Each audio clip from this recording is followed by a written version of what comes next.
Good afternoon, everyone. Today, I wanted to talk about what niches are most profitable for your B2B brand.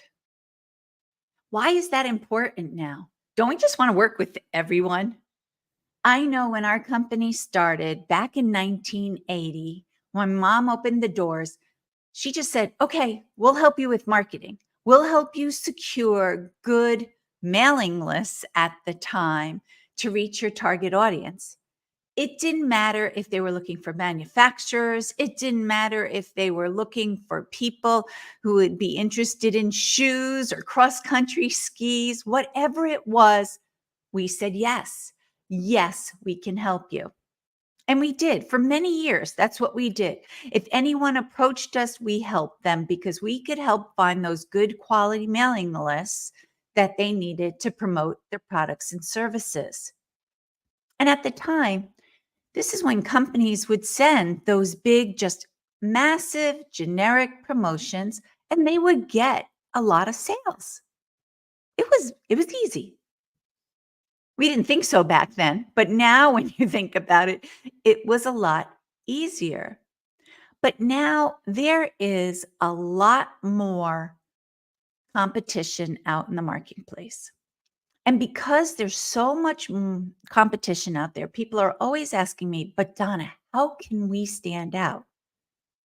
How can our messages be heard by our target audience? And so today I wanted to talk about that, but I also wanted to talk about two very important questions that will really help you find that niche that will end up saving you time and money, but it will also increase your sales. It will be more profitable for you. And that's what we did in-house here at World Innovators. And I can tell you it's worked. And that's why I want to share it with you. But let's go through three reasons why you really need to take your B2B brands and make them niche. Find a specific niche. So the first one is you want to have targeted engagement. In order to have targeted engagement, you really have to know the individual. You have to understand that target, that prospect, that customer. What title are they? What industry? You have to know their demographics, but then you have to understand them. Like, what do they like to consume? How do they like to receive information? But also, what's important to them? What kind of goals are they trying to achieve? What challenges are they having? What keeps them up at night? So that is number one. One is targeted engagement. The second thing is you get to figure out your expertise. What are you good at? So for us, as an example, as a company, like I said, we opened the doors. We would help any company find good quality mailing lists. But then as the years went and we found out our customers that we had, the ones we ended up working with the most, what area they were in, it ended up we are better served in the industrial space. We understand that space. We know the good sources to go to, whether they're in metal forming or in food and beverage or pharmaceutical, they're industrial publications and conferences. And so we found kind of our expertise. And what we did is because you find that expertise of yours, you do more work in that space, there's more credibility, more people know about your company, you get more referrals because people are like, oh my gosh, they know that space, you got to go to them. It'll save you a lot of time and money. So that is two, expertise recognition, letting people recognize that you're an expert in that area. The third thing is you reduce competition. Again, back to us in 1980, we are willing to work with anyone. We're competing against all companies out there that were working with mailing lists or doing any type of marketing or advertising agencies. We were working and competing against all of those. But now that we've whittled down our audience, our target audience, now we're only working against a small or competing against a small group. But then I feel that every company that's out there is unique in its own way because even if there is other companies that work in the industrial space like us here at World Innovators, are they a 43-year-old company? Are they woman owned and family owned? And you see, it starts to whittle it down about the type of companies that want to work with you, which makes you unique because I don't think there's any other 43-year-old family owned, woman owned, B2B industrial marketing agency out there in the whole world.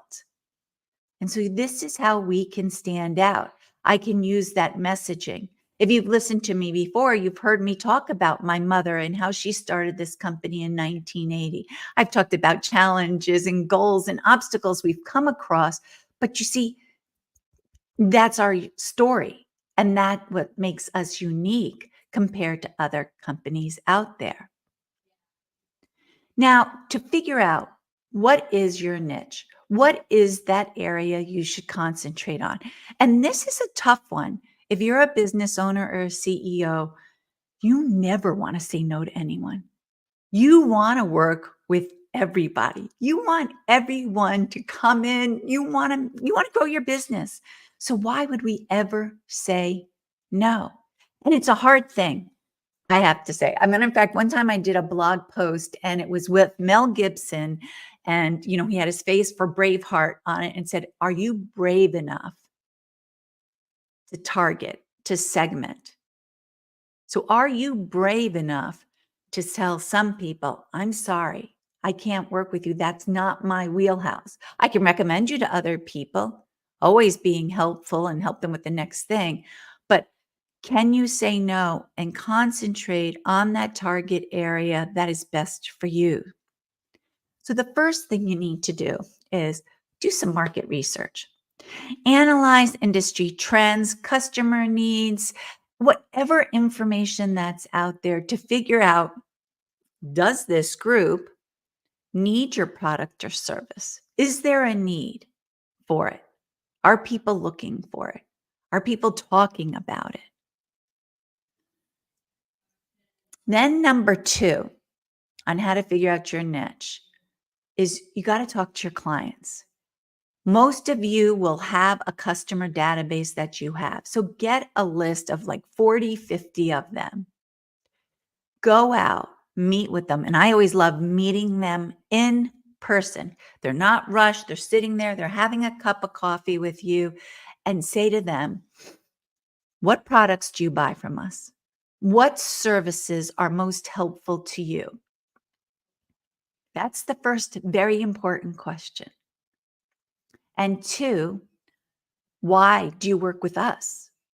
There's other people out there that do what we do. So like I said, there's other companies out there that do B2B marketing, industrial.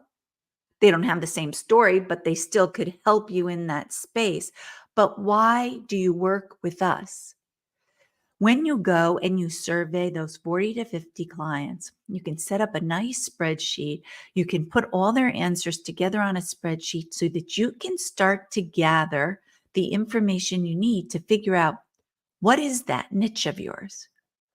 Where are you most useful? Where are you able to offer the most value? And those are the areas you need to concentrate on.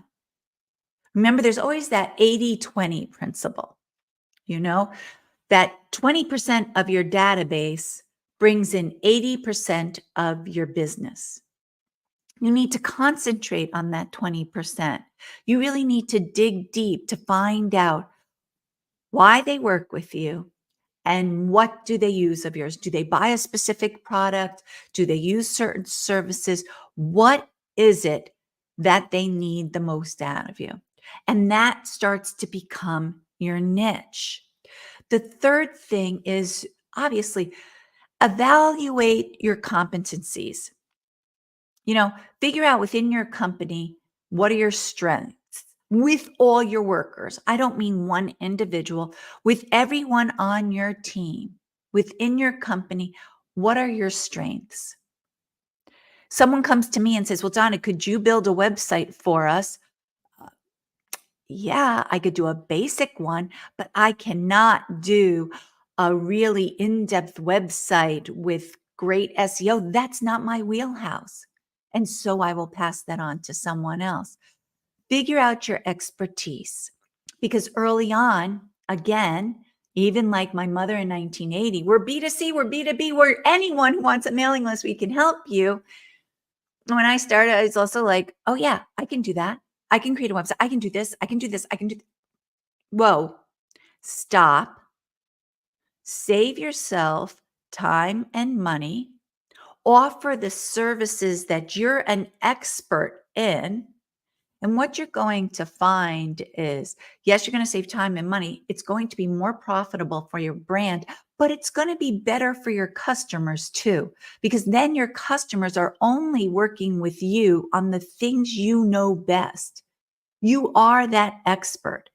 You can still be that person that brings all the parties together and keeps them organized, but you're not doing that specific work. This brings up a point. Be transparent. There is nothing I hate more than when companies say to me, "Oh, we can do it for you." And I find out that their particular company is not doing it. They outsourced it to somebody else. No, no. Be transparent that what you do is done in-house by your top people.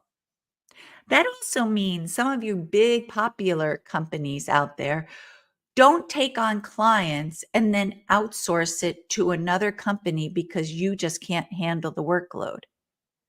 You've got to handle, if you are promoting your company, that your company can do the work, you should be doing the work. Be transparent on what you're doing. So let's quickly recap.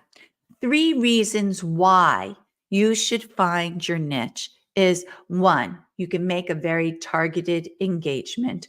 2, you get expertise recognition. And 3, you can reduce the competition. How do you discover that niche? How do you discover that niche that will be more profitable for your company? Start by doing some market research, analyzing industry trends. Look at what your customer needs are. You've heard me before. Go to industry specific trade shows, speak to vendors, speak to attendees. Just listen to what people are saying on the floor because you'll get a great idea there about what is top of mind. What do they need to do their jobs better? 2, on how to find that niche are those 2 very, very important questions. 1, go to that section of your database that uses your service or buys your products the most. Find out from them what you buy from us the most. And 2, why? Why do you work with us? We know you have other options. Why do you work with us? And really push them to get granular, not just, oh, well, great price. No, no, no. Get granular on why they work with you. And then 3, evaluate your competencies.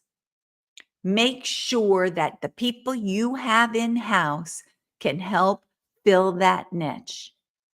And I mean also workload.